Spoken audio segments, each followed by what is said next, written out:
मेरे चैनल में आपका स्वागत है। आज मैं एनिमे टैमॉन्स बी साइड के एपिसोड 3 की पूरी व्याख्या करने जा रही हूँ। कृपया अंत तक देखें और अपने विचार जरूर साझा करें। नमस्ते, मैं ओरी साकागुची हूँ। टीवी पर ओरी साकागुची, जो टैमॉन के आइडल ग्रुप का एक सदस्य है, एक शो में दिखाई दे रहा है। तेज गर्मी में सभी आइडल्स मिलकर शेव्ड आइस बना रहे हैं और कैमरे के सामने मुस्कुरा रहे हैं। उधर किनोशिता अपने फोन पर यह शो देख रही है। वो जोश से कमेंट करती है और पूरी तरह अपनी कल्पनाओं में डूबी हुई है। आह टैमॉन, काश मैं एक ट्रैम्पोलिन होती।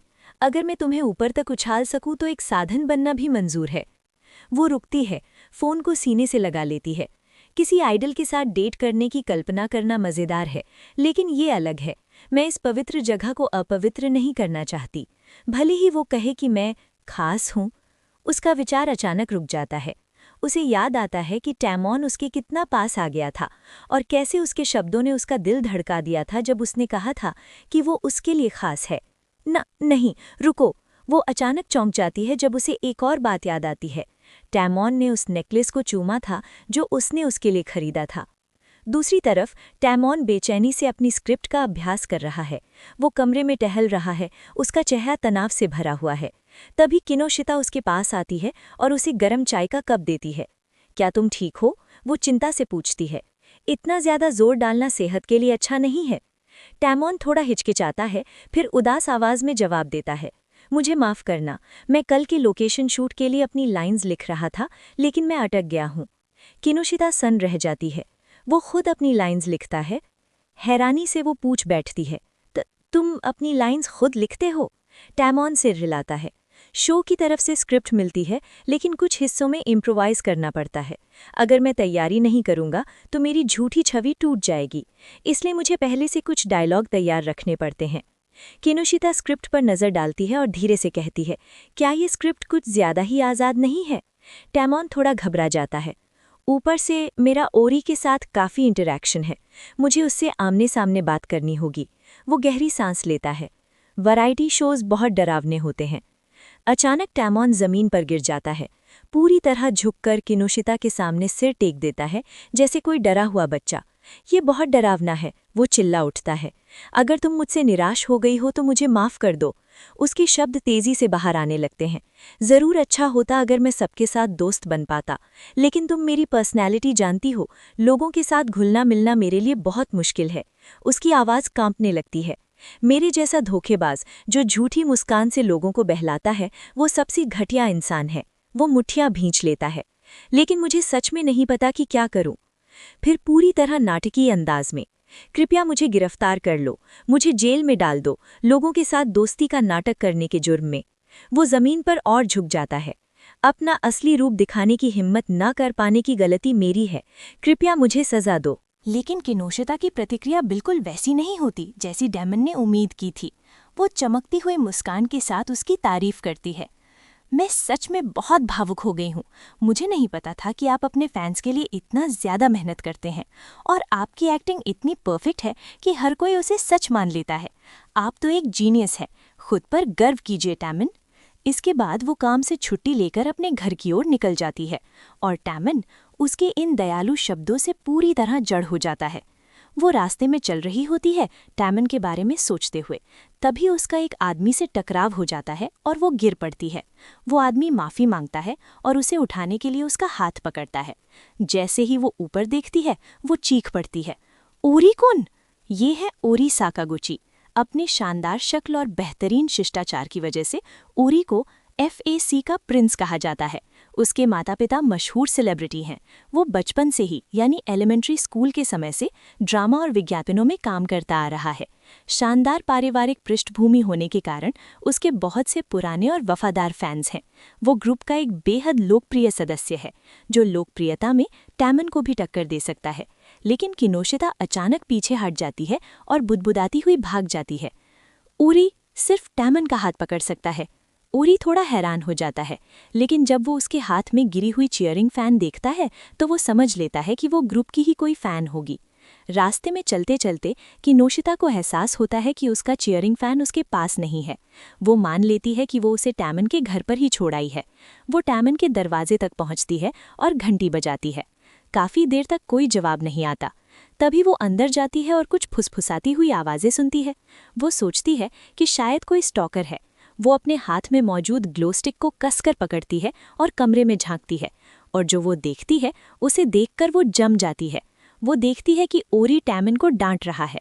अरे, तुम इतनी ढील क्यों दे रहे हो बेवकूफ? मैं शूटिंग के बाद पहले ही पूरी तरह थक चुका हूँ और फिर भी यहाँ सिर्फ तुम्हारी मदद करने आया हूँ।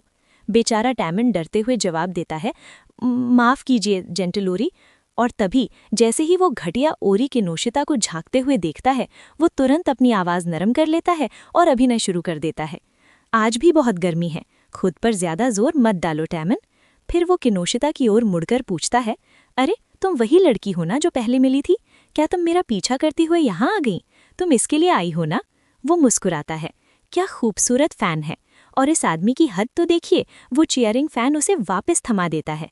जाहिर है किनोशिता झुंझला जाती है। और ईमानदारी से कहूँ तो मैं भी। ध्यान रखना, वो कहता है, इसे फिर से मत खो देना। और फिर वो जोड़ता है, अरे क्या तुम्हें लगा कि हम लड़ रहे थे? अगर आप रोज साथ रहते हैं तो लड़ाई होना तो तय है ना टैमन। टीवी पर ओरी और टैमन के बीच एक दोस्ताना रिश्ता दिखाया जाता है। बेशक ये सब टीआरपी के लिए किया गया एक दिखावा होता है। किनोशिता की आंख फड़क उठती है। वो साफ तौर पर टैमन की तरफ से गुस्से में है। वो चीयरिंग फैन को कसकर पकड़ लेती है और बुदबुदाती है। अभी उसने टैमन को मारा था और टैमन की पूजा के लिए इस्तेमाल होने वाले इसी चीयरिंग फैन से उसके सिर पर जोर से मारा।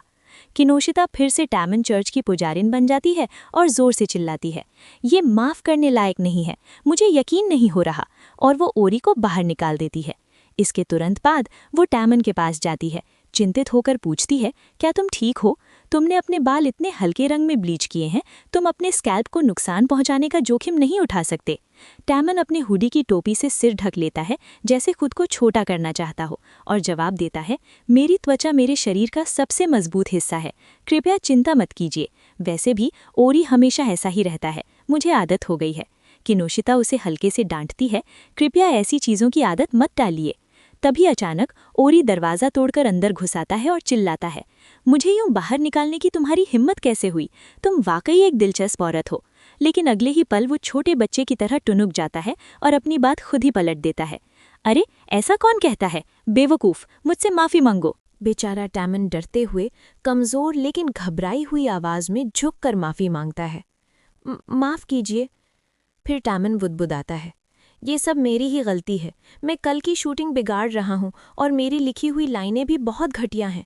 मुझे शायद किनारे कर दिया जाएगा और फिर छोड़ दिया जाएगा, और 30 साल बाद मैं किसी ऐसे बिजनेस में फंस जाऊंगा जिसे मैं समझता भी नहीं।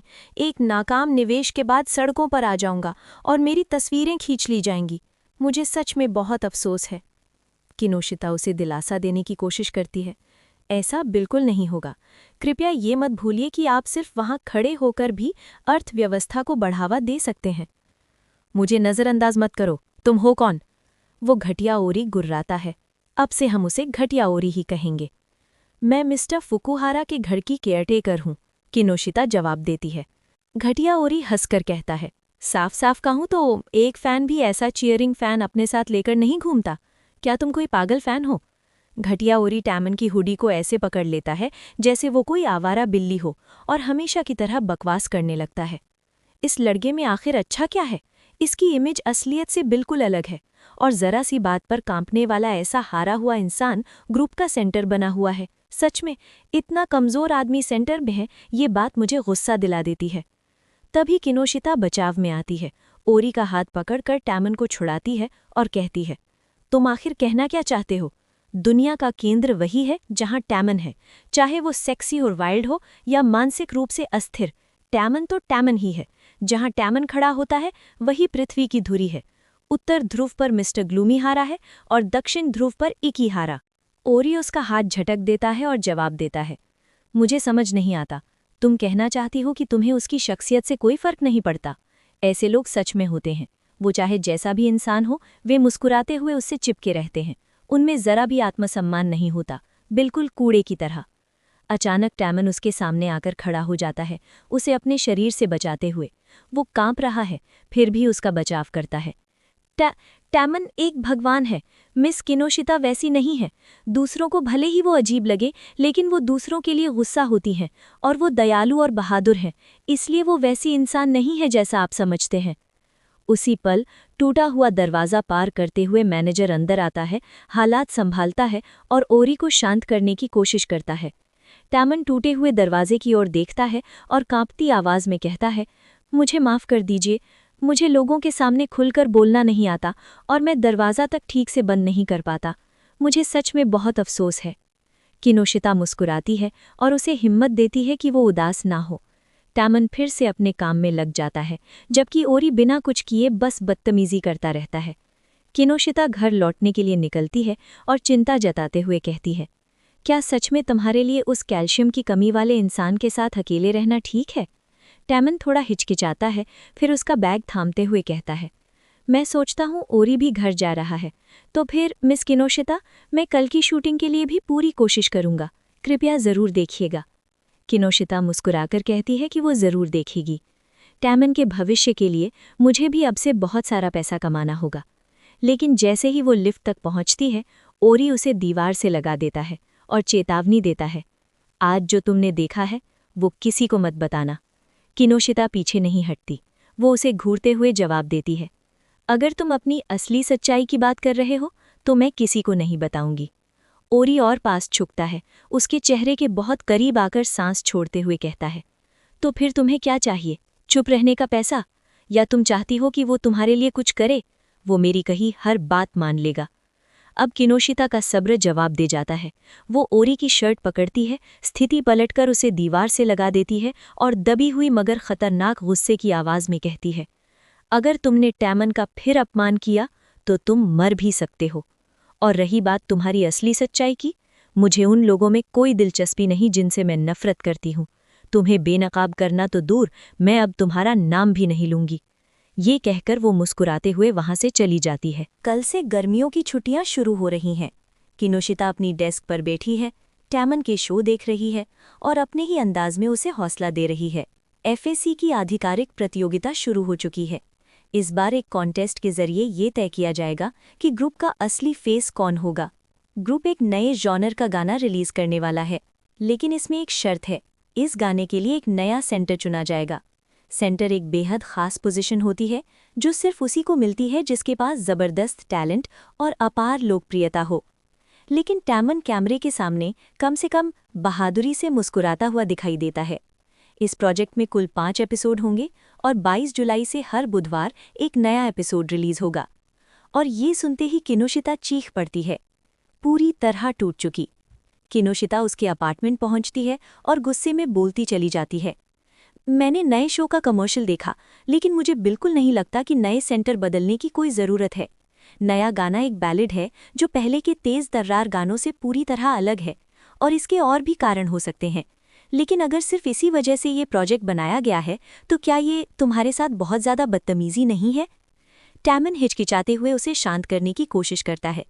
शांत हो जाओ पहले मिस किनोशिता, असल में ओरी हमेशा से सेंटर बनना चाहता था। ये प्रोजेक्ट उसी को ध्यान में रखकर बनाया गया है। आखिरकार ओरी लोकप्रिय भी है और प्रतिभाशाली भी। सेंटर की जगह उसे सूट करती है। वो अपनी हुडी की डोरी से खेलते हुए आगे कहता है, और वैसे भी मुझे खुद पर ज़्यादा भरोसा नहीं है। अगर मैं चुना नहीं गया तो भी शायद यही सही है।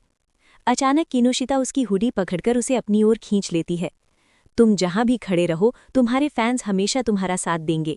लेकिन क्या तुम इस दुनिया में सबको मुस्कुराते हुए नहीं देखना चाहते? इतनी छोटी सी बात पर हार मान लेना ये कैसे ठीक है?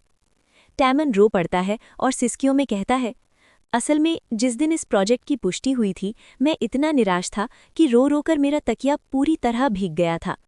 गर्मियों की छुट्टियां शुरू हो चुकी हैं। आज एफएसी के सेंटर रीसिलेक्शन स्पेशल का पहला एपिसोड है और किनोशिता अपनी दोस्तों के साथ इकट्ठा है। किनोशिता मन ही मन सोचती है, अगर टैमन को किसी ने भी गलत या घटिया बातें कहीं तो मैं पूरी तरह हथियार बंद होकर उनकी एजेंसी पर हमला कर दूंगी। शांत मन से शो देखने के लिए सभी लड़कियां एक बार फिर एफएसी के सदस्यों को रिव्यू करती हैं।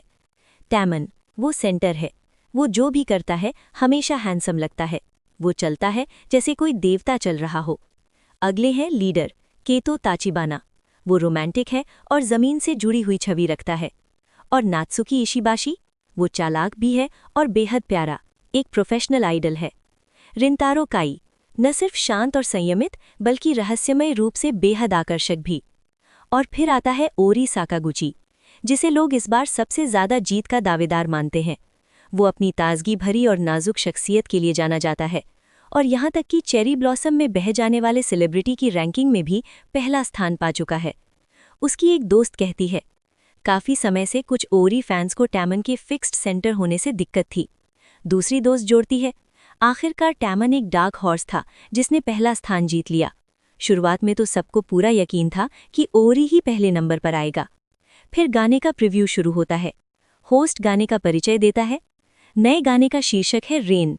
ये एक दिल टूटने वाला गाना है जिसकी भावुक धुन एक ऐसे आदमी की कहानी कहती है जो ये समझता है कि उसने क्या खोया और अब उसे पछतावा होता है। अब पहला मुकाबला है उदासी थीम पर आधारित एक सिनारियो सिमुलेशन बैटल। जजेस के स्कोर तय करेंगे कि कौन इस गाने की उदासी को सबसे बेहतर ढंग से व्यक्त कर पाता है। सबसे पहले मंच पर आते हैं ओरी साकागुची। ओरी को एक स्क्रिप्ट दी जाती है और उससे कहा जाता है कि वो बेहद गहरी उदासी को व्यक्त करते हुए उसे पढ़े। और हमेशा की तरह ओरी शानदार प्रदर्शन करता है, जिससे सभी जज प्रभावित हो जाते हैं। यहाँ तक कि किनोशिता को भी मानने पर मजबूर होना पड़ता है कि वो अच्छा है, लेकिन फिर भी वो कहती है, मुझे ये कहते हुए थोड़ा बुरा लग रहा है, लेकिन ओरी का प्रदर्शन अब भी हमारी उम्मीदों के दायरे में ही था। जो हमारी उम्मीदों से आगे जा सकता है वो हमेशा टैमन होता है। लड़कियां सहमति में सिर हिलाती हैं। फिर टैमन की बारी आती है। ये किसी कीमती चीज को खोने की उदासी नहीं है, ये एक विजेता की उदासी है।